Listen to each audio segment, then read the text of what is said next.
আসসালামু আলাইকুম। আশা করতেছি সবাই ভালো আছেন। এই মুহূর্তে আপনারা যে জায়গাটি দেখতে পাচ্ছেন সেটা হচ্ছে হবিগঞ্জ জেলার বানিয়াচং উপজেলার ৫ নং দৌলতপুর ইউনিয়নের দৌলতপুর হাওরের একটি উল্লেখযোগ্য স্থান। কেন উল্লেখযোগ্য বললাম? কারণ দৌলতপুর হাওরের অধিকাংশ সাইটই ডুবে গেছে। এই সাইটটাও প্রায় অনেকটাই ডুবে গিয়েছিল।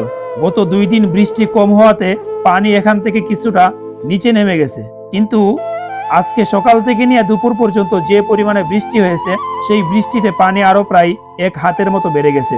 এমন তো অবস্থায় যারা কৃষক ভাইয়েরা আছেন, জমিনগুলা কাটবেন বলে চিন্তা করেছিলেন, এই মুহূর্তে ওনাদের পক্ষে আর সম্ভব হচ্ছে না।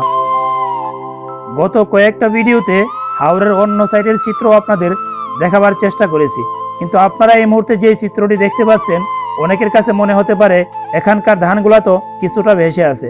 দুঃখের সঙ্গে আপনাদের জানাতে চাই, এখানকার ধান ভেসে থাকলেও কোনো কাজেই আসতেছে না। কারণ হচ্ছে এই ধানগুলা কেটে যখন অনেক কষ্ট করে বাড়িতে নিয়ে যাওয়া হয়, বাড়িতে নিয়ে যাওয়ার পরে এই ধানগুলা রোদ না ওঠার কারণে শুকাইতে পারতেছে না।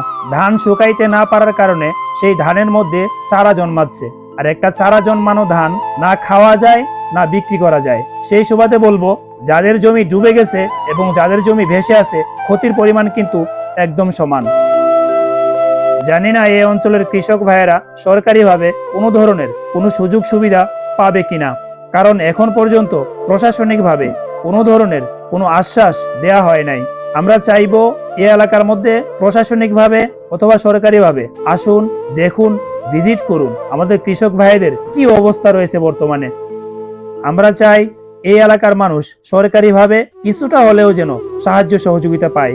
এই ভিডিওটা সর্বোচ্চ পরিমাণে শেয়ার করবেন। সবাই ভালো থাকবেন। আসসালামু আলাইকুম।